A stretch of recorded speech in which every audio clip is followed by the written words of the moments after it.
Ó Deus triuno, Pai, Filho e Espírito Santo, Tu que derramaste o Teu Espírito sobre a igreja no Pentecostes, acende também em nós o fogo da verdade, o zelo pela comunhão, a reverência nos sacramentos e a constância na oração.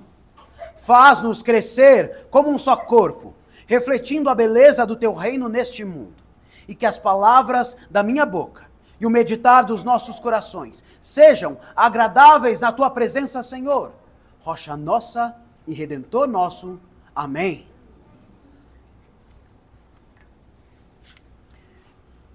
Meus irmãos, não preciso dizer que a igreja nos nossos dias frequentemente sofre com uma péssima reputação. Quem nunca sentiu em algum momento, vendo alguma situação, quem nunca sentiu uma certa vergonha por ser cristão em algum momento da vida? Aos olhos do mundo, a igreja se tornou sinônimo de escândalo, sinônimo de ignorância, sinônimo de atraso. De fato, em certos círculos seculares, criticar a igreja e zombar da fé cristã tornou-se quase que um requisito para ser socialmente aceito. De fato, em certos círculos seculares, criticar os cristãos, menosprezar os cristãos, é tido como sofisticado. Você é cool. De forma que é comum ver pessoas culpando a igreja por grande parte, ou talvez até por toda a parte, por todos os males que assolaram o mundo ao longo dos últimos 2000 anos. E sejamos honestos, meus irmãos, realmente existem falhas que não podem ser ignoradas. A igreja, de fato, tropeçou em diversos momentos ao longo da história. Existem, de fato, capítulos sombrios que precisam ser confrontados e confessados com seriedade. Nós não passamos pano para pecado algum. E em verdade, para a surpresa de absolutamente ninguém, a realidade é que nós não somos infalíveis. A igreja do Senhor Jesus Cristo não é infalível. Não estamos livres de falhar e de pecar. Mas ainda assim, a imagem que muitos têm da igreja do Senhor nos dias de hoje, incluindo muitos cristãos, infelizmente, incluindo muitos cristãos, essa imagem é simplesmente falsa, injusta, baseada em caricaturas, e preconceitos totalmente tolos. A imagem que muitos têm da igreja do Senhor Jesus Cristo nos dias de hoje, incluindo muitos cristãos, é simplesmente falsa e injusta, baseada em caricaturas e preconceitos totalmente tolos. O que o mundo ignora ou prefere esquecer é que a igreja, ao longo dos séculos, foi e tem sido a verdadeira mãe da civilização ocidental. A igreja, ao longo dos séculos, foi e tem sido a mãe da civilização. Foi ela, a igreja, os cristãos, que fundaram hospitais. Foi ela, a igreja, que fundou escolas. Foi ela, a igreja, que fundou universidades. Foi ela, a igreja, que cuidou dos órfãos e fundou orfanatos. Foi ela, a igreja, cheia do Espírito Santo derramado no Pentecostes, que compôs músicas. Foi ela, a igreja, que cultivou as artes.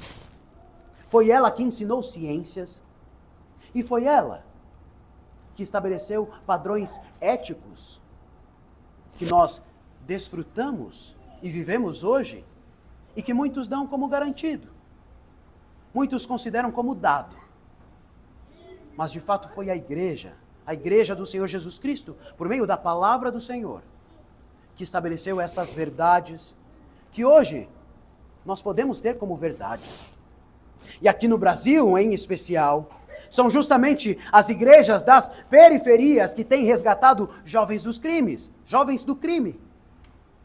São elas, as igrejas, que têm sustentado mães solteiras e oferecido uma vida digna e honrada aos necessitados, a muitos necessitados. É a igreja que tem feito isso. É a igreja do Senhor Jesus Cristo que tem feito essas coisas. De fato, a igreja fiel tem sido e continua sendo uma verdadeira bênção para o mundo. A igreja do Senhor Jesus Cristo, a igreja fiel, tem sido e continua sendo uma grande bênção para o mundo. E o texto que nós temos diante de nós hoje, em Atos 2, nos mostra a igreja na sua melhor forma. Uma comunidade viva e poderosa. Uma comunidade viva e poderosa, transformando todos ao seu redor, influenciando todos ao seu redor. Após o Pentecostes, surge uma nova sociedade, uma nova cultura. Uma comunidade que não nasce da vontade dos homens, mas que nasce da vontade e da ação do próprio Deus. O Espírito Santo forma uma nova humanidade, e o que Atos 2 nos mostra é que ser parte da igreja não é apenas uma questão de obrigação ou tradição. Ser parte da igreja do Senhor Jesus Cristo não é uma questão de obrigação ou de tradição apenas. É para o nosso bem. É para o bem do mundo. No último domingo, nós celebramos o Pentecostes, a descida do Espírito Santo que inaugurou uma nova aliança em poder. E hoje, no nosso texto de hoje, nós vemos o resultado imediato daquele evento glorioso. O resultado do Pentecostes não é bagunça, não é línguas estranhas, como vimos no sermão anterior. É linguagem, é fala, é a palavra de Deus sendo proclamada.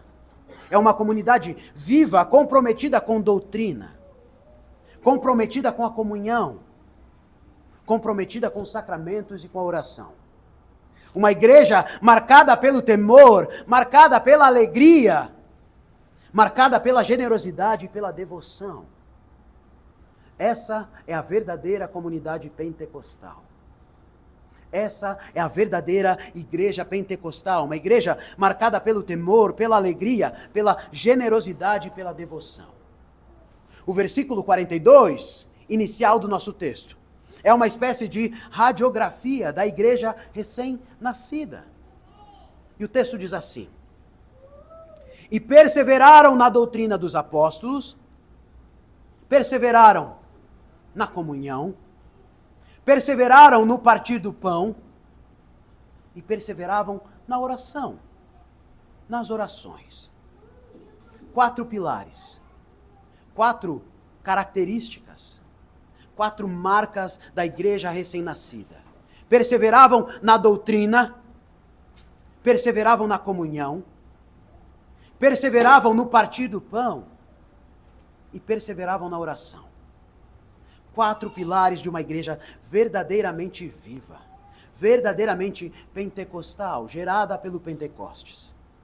Assim, meus irmãos, a primeira marca de uma igreja cheia do Espírito Santo é que ela persevera na doutrina dos apóstolos. Essa é a primeira marca. Ou seja, essa igreja é uma igreja que ouve. É uma igreja que ouve. É uma igreja que está disposta e aprende. É uma igreja que se submete não às lideranças, mas à palavra de Deus. E às lideranças que seguem a palavra de Deus. Vivemos, meus irmãos, em tempos em que todos querem e todos gostam de dar a sua opinião. Mesmo não tendo nenhum ou pouco conhecimento a respeito dos assuntos. Hoje todo mundo é especialista de alguma coisa. Agora eu sou especialista na guerra. Agora eu sou especialista situação X do influencer tal. Temos muitos especialistas. E muitos ateus especialistas em cristianismo. Vivemos em tempos em que todos querem e gostam de opinar, mas poucos estão dispostos a ouvir. E ouvir no sentido bíblico, que é escutar para obedecer, escutar para se submeter. Mas o fato é que a igreja de Atos, ela não começa falando, ela começa ouvindo, ela começa aprendendo. O Espírito Santo, antes de soltar as línguas, ele abre os ouvidos. É isso que o Espírito Santo faz. Antes de soltar as línguas, antes de o povo poder pregar, anunciar e falar, eles precisaram ouvir. Ouvir com atenção. Portanto, acima de tudo, nós precisamos ter, meus irmãos, a plena consciência de que doutrina não é um peso. Doutrina não é um peso. Doutrina é liberdade. Doutrina é liberdade. Doutrina não é um fardo. Doutrina é fundamento. Doutrina, meus irmãos, não é apenas conteúdo teológico.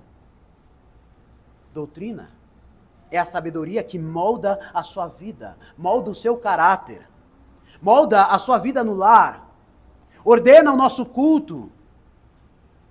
Doutrina é aquilo que governa a congregação.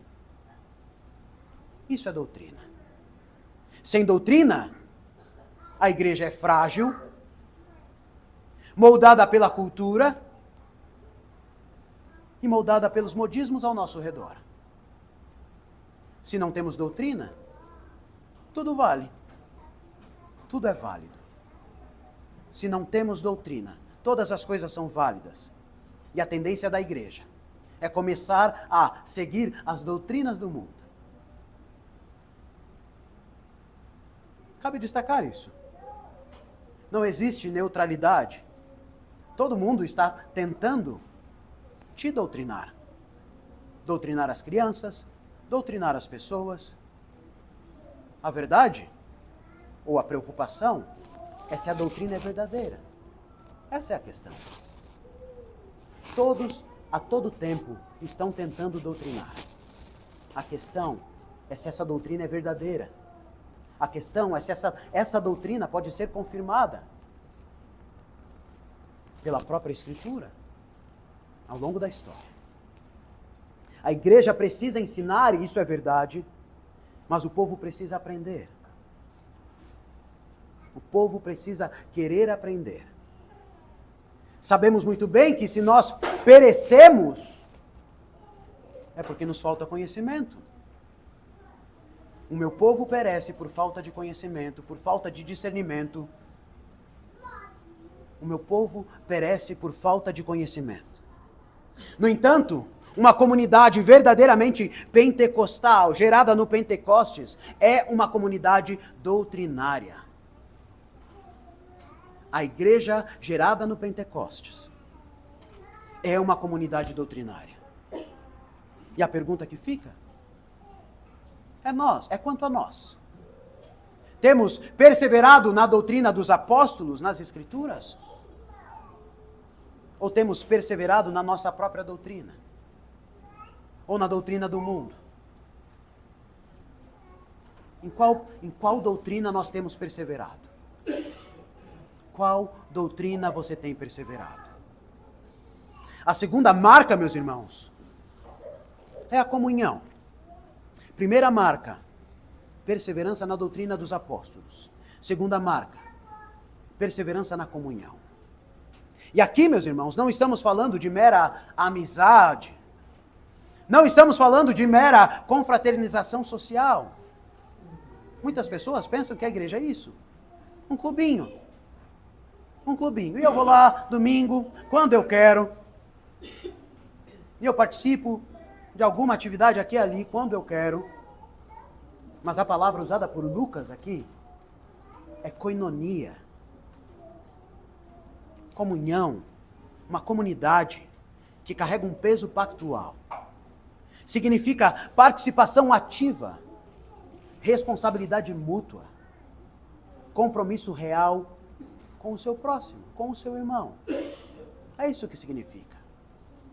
É isso que comunhão significa. Ser parte da igreja não é ser um consumidor do culto. Como se você ligasse a sua TV ou o seu... TV ninguém liga mais, né? Você entra no YouTube para consumir algum conteúdo. Você não vem para a igreja no domingo pela manhã para ser um consumidor. Você vem à igreja para ser um adorador. E para ter comunhão com seus irmãos. Comunhão significa participação ativa, responsabilidade mútua, compromisso real com o próximo. Ser parte da igreja não é ser consumidor do culto, mas é ser um membro de um corpo. E esse vínculo de comunhão que existia entre esses irmãos se expressava de forma bastante prática, de forma bastante visível e até mesmo de forma econômica. E é o que nós vemos nos versos 45 e 46 do nosso texto, que dizem assim, versos 45 e 46. Vendiam as suas propriedades e bens, distribuindo o produto entre todos, à medida que alguém tinha necessidade. Diariamente, perseveravam unânimes no templo, partiam pão de casa em casa, tomavam as suas refeições com alegria e singeleza de coração. É assim que eles viviam. Sabemos bem, meus irmãos, vivemos um tempo de crise moral, vivemos um tempo de crise cultural, e para melhorar a nossa situação, vivemos em momento de crise econômica. Esse é o cenário que nós estamos vivendo. E a verdade é que, infelizmente, muitos de nós esperam soluções que vêm do Estado. Em meio a essa crise moral, cultural e econômica, muitos esperam soluções que venham do Estado. Mas a resposta bíblica para a adversidade, a resposta bíblica para as crises, a resposta bíblica para a perseguição, em especial em tempos de opressão e dificuldade econômica, não é esperar pelo paternalismo do Estado, mas começa com um amor mútuo, começa com uma verdadeira comunidade, começa com cooperação.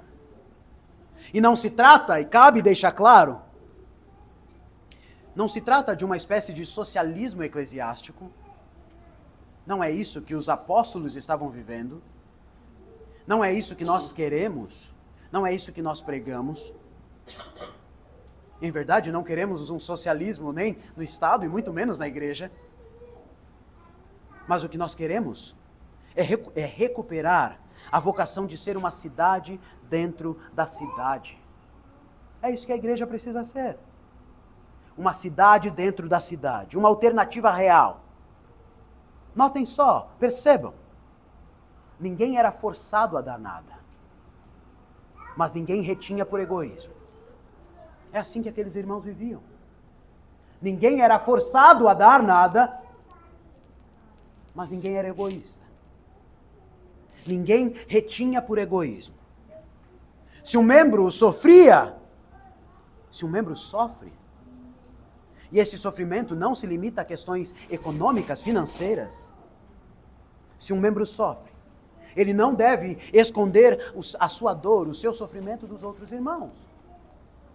Princípio básico da vida em comunhão, da vida de uma igreja. Se um membro sofre, e esse sofrimento vai além de questões financeiras, esse irmão não deve esconder a sua dor, o seu sofrimento dos outros. Pelo contrário, ele deve se mostrar vulnerável e buscar o auxílio e a orientação do corpo. É assim que deve ser. É assim que deve acontecer. Esse membro deve se mostrar humilde e vulnerável e buscar o auxílio e orientação do corpo. A igreja deve ser o lugar onde a honestidade e a vulnerabilidade são bem-vindas. É na igreja que essas coisas devem ser manifestadas, vulnerabilidade e honestidade. E onde o cuidado mútuo é uma realidade tangível. Uma realidade tangível.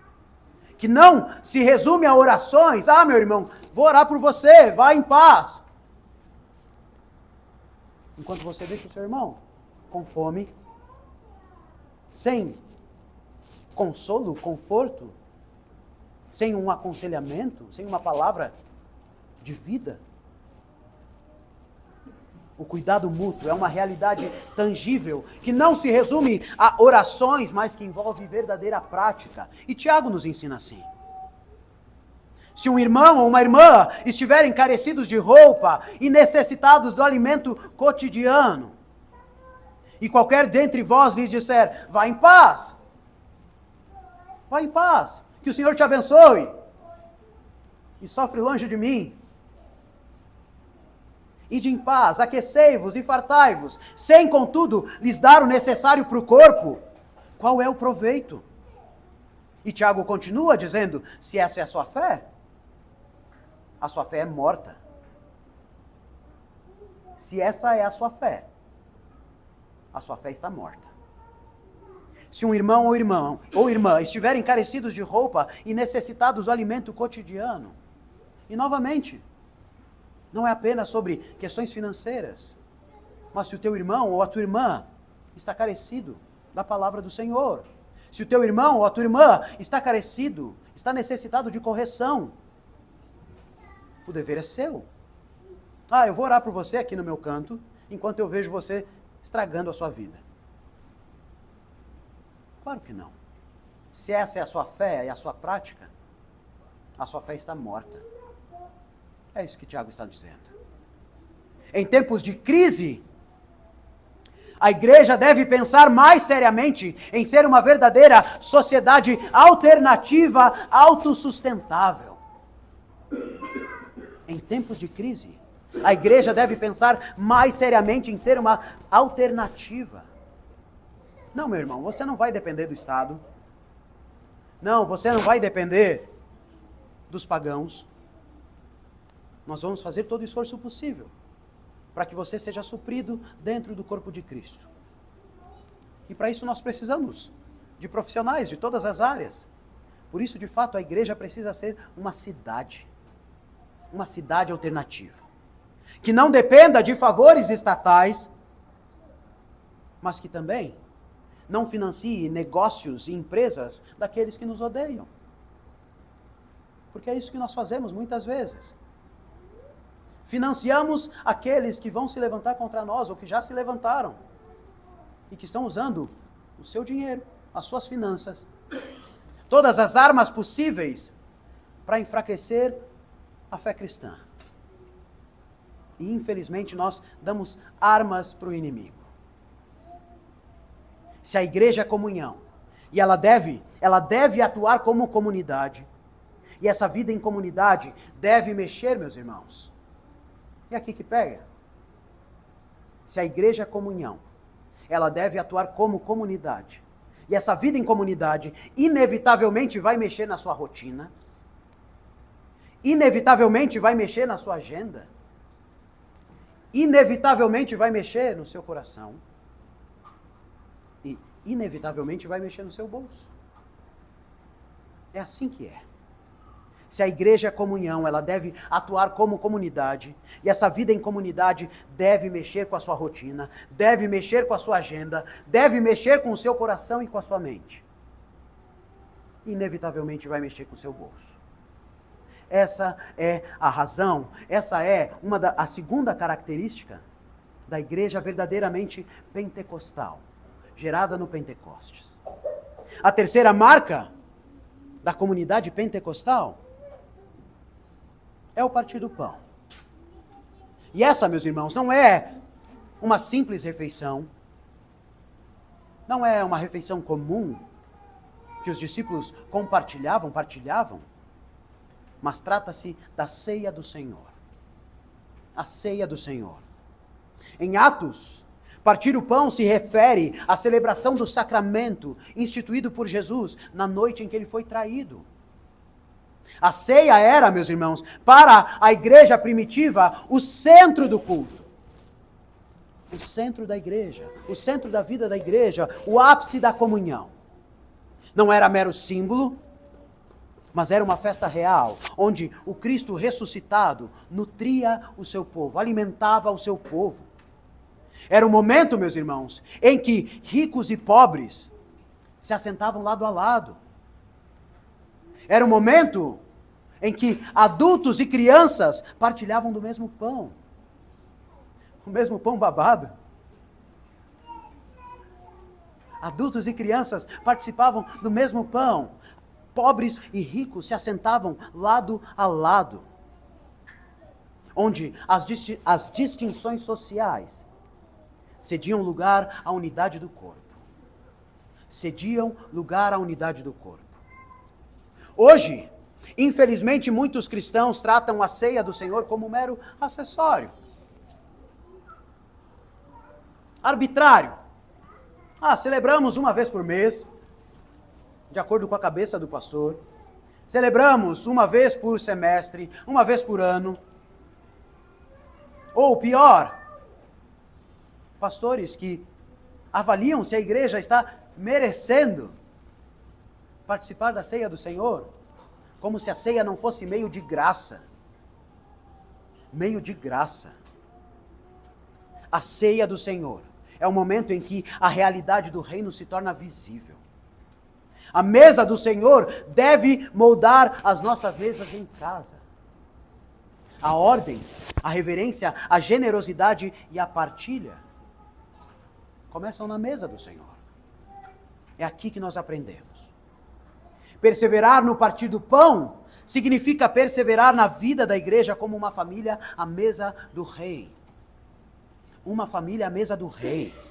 Significa levar a ceia a sério, com fé, com alegria, com temor, domingo após domingo. É para isso que nós estamos aqui. Para sermos alimentados pelo nosso Deus.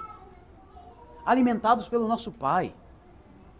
Significa lembrar que a ceia não é uma refeição privada entre o Evandro e Deus, mas é um banquete público. Um banquete público, um sinal do novo mundo que está sendo revelado em Cristo. Portanto, a ceia sim é política, porque ela anuncia que Jesus Cristo é rei sobre todos os reis.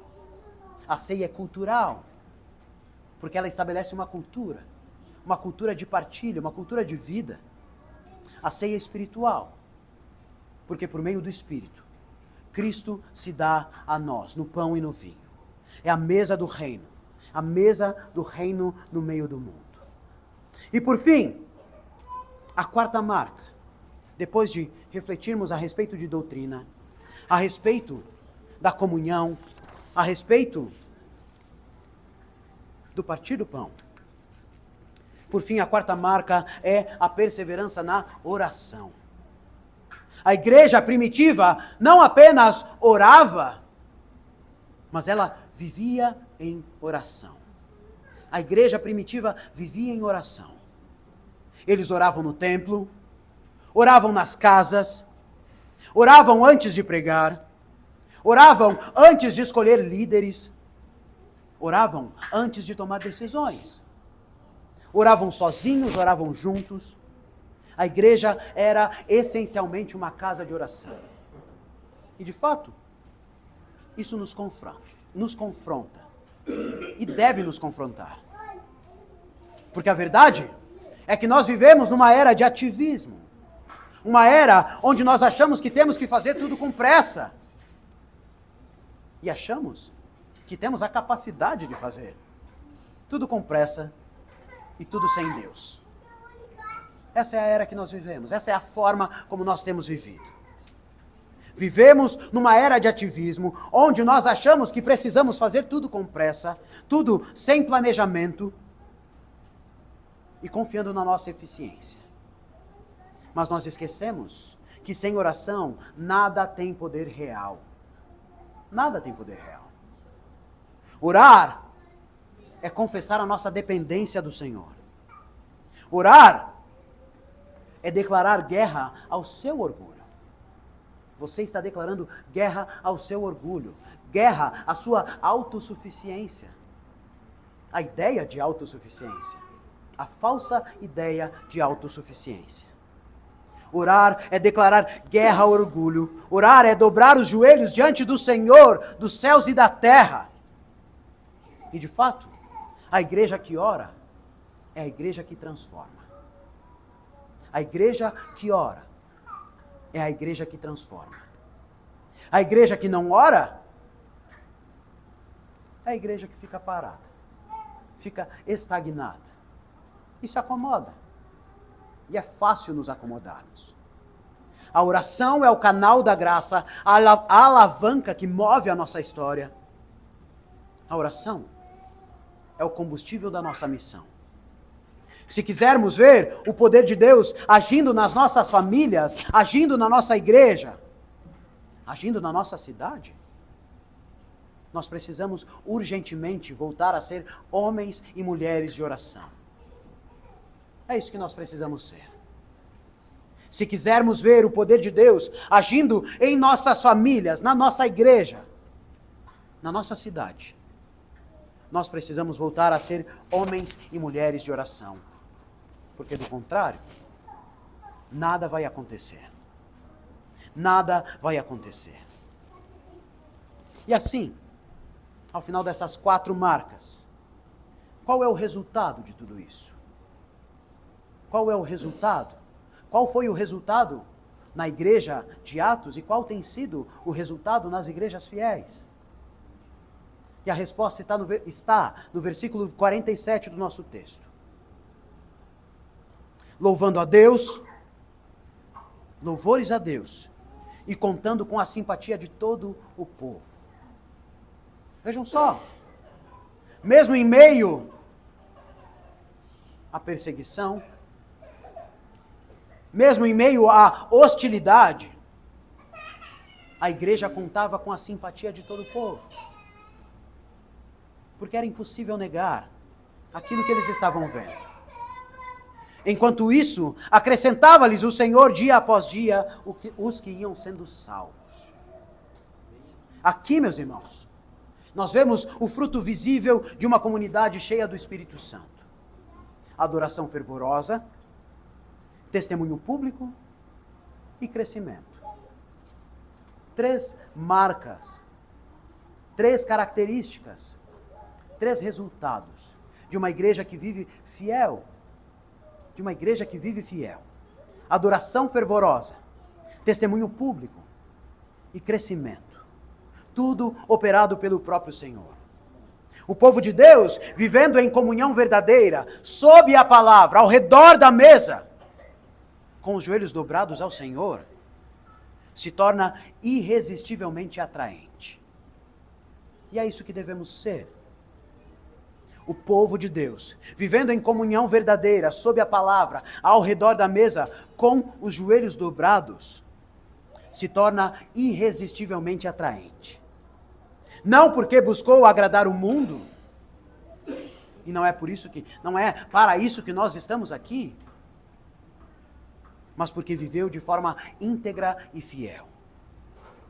Não porque buscou agradar o mundo, mas porque viveu de forma íntegra e fiel.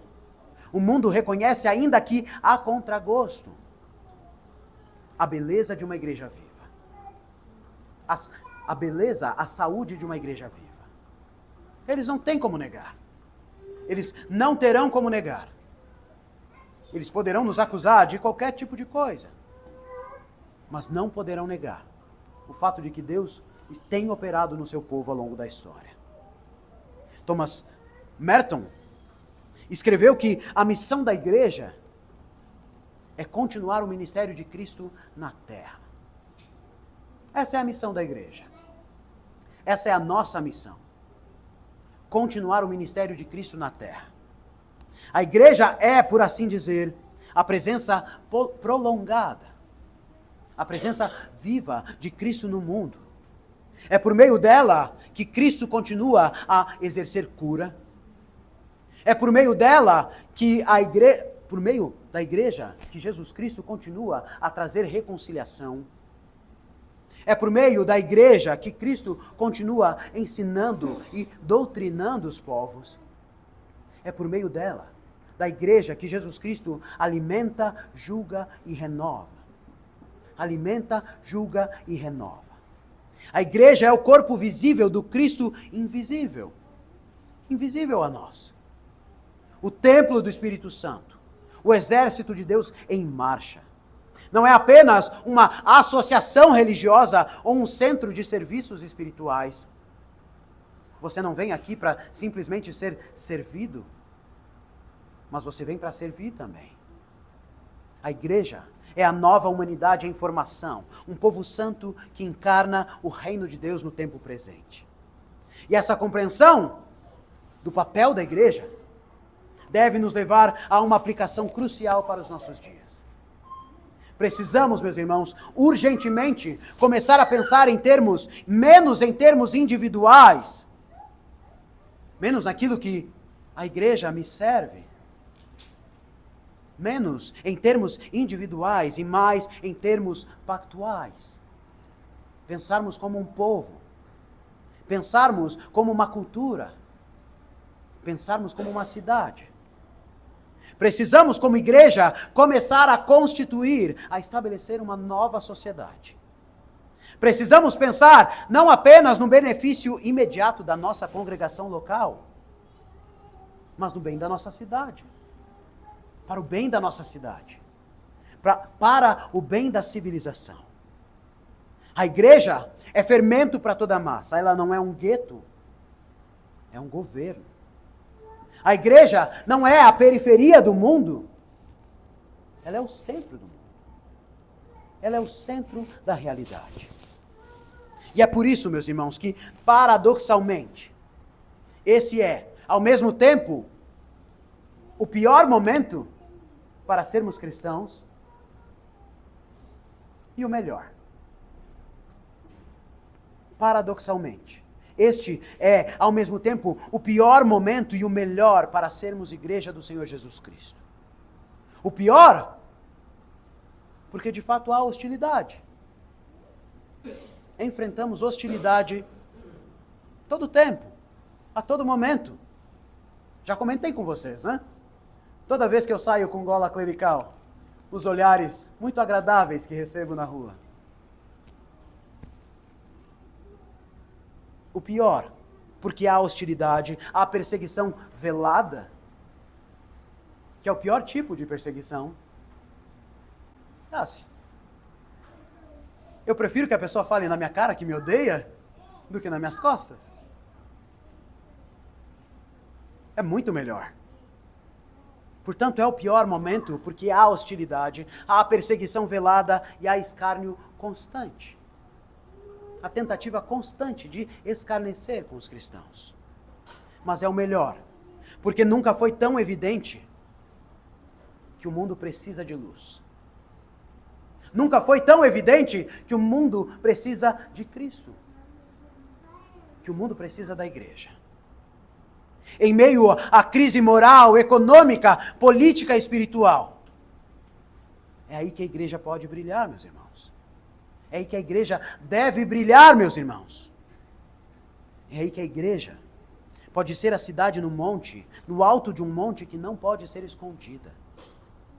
A resposta bíblica para um mundo quebrado, para pessoas quebradas, inúmeras pessoas quebradas, traumatizadas, fragilizadas. A resposta bíblica não está em partidos políticos, não está em ideologias, não está em líderes carismáticos. A resposta para esse mundo quebrado está em uma igreja que vive como a igreja de Atos 2. Essa é a resposta. Uma igreja que persevera na doutrina, conhece a palavra do Senhor e domina a palavra do Senhor. Uma igreja que ama a comunhão, ama estar junto, ama servir e ser servido. Uma igreja que celebra a ceia do Senhor com reverência e fidelidade domingo após domingo. E uma igreja que ora. Uma igreja que ora com poder. Quando a igreja vive dessa forma, ela não precisa competir por atenção, porque ela conquista pelo seu testemunho. Ela não impõe a força, mas ela demonstra com fidelidade. Ela é o sal da terra e a luz desse mundo. Ela se torna um centro cultural alternativo, onde a verdade é ensinada, onde o amor é praticado, onde a justiça e a misericórdia são defendidas, e onde a esperança da ressurreição é celebrada. A igreja se torna a resposta de Deus. A igreja se torna a resposta de Deus para um mundo em colapso. E o desafio diante de nós é claro: viver como essa comunidade pentecostal. Esse é o nosso desafio. Esse é o desafio diante de nós, viver como essa comunidade gerada no Pentecostes. É perseverar na doutrina com sede da palavra, meus irmãos. Sede da palavra de Deus. Meditando na palavra de Deus. Buscando os irmãos para lermos a palavra, para estudarmos a palavra, para aprendermos a respeito da palavra. É perseverar na doutrina com sede de conhecer a Deus. É perseverar na comunhão, cuidando uns dos outros de forma prática e de forma sacrificial. Sim, vai envolver sacrifício. Não vai ser fácil. Não vai ser fácil. É perseverar no partir do pão, participando da ceia com reverência e alegria. E é perseverar na oração, reconhecendo a nossa real e total dependência do Senhor. Total dependência do Senhor. Assim, meus irmãos, que a nossa igreja seja cada vez mais essa comunidade vibrante e transformadora. Vibrante e transformadora. Que ela seja um testemunho vivo do poder do Espírito Santo, um farol de esperança. Não apenas para nós, mas para o mundo. Esse é o nosso papel. É para isso que Deus te chamou e nos chamou. Para que você seja luz nesse mundo. Que a beleza da igreja, como Deus a projetou, seja evidente nas nossas vidas e na nossa adoração domingo após domingo. Esse é o nosso papel. Na EBD, na escola bíblica com as crianças, nós começamos o breve catecismo de Westminster. E a pergunta é a primeira pergunta, a pergunta principal. Qual é o fim principal do homem? Para que você foi criado? Qual é o propósito da sua existência? Ou você existe para nada? Qual o propósito da sua existência? E a resposta é que nós existimos para glorificar a Deus e nos alegrarmos nele para sempre, gozá-lo para sempre. Deus é bom, meus irmãos. Deus é bom com a sua igreja, ao ponto da igreja não apenas ser necessária, mas ela é boa, porque Deus é bom. Viver vida de igreja é boa porque Deus, o Deus da igreja, é um Deus bom. Creiam nisso, meus irmãos, e alegrem-se no Senhor. E que a paz de Deus, que excede todo o nosso entendimento, guarde os nossos corações e as nossas mentes em Cristo Jesus, em nome do Pai, do Filho e do Espírito Santo. Amém. Amém.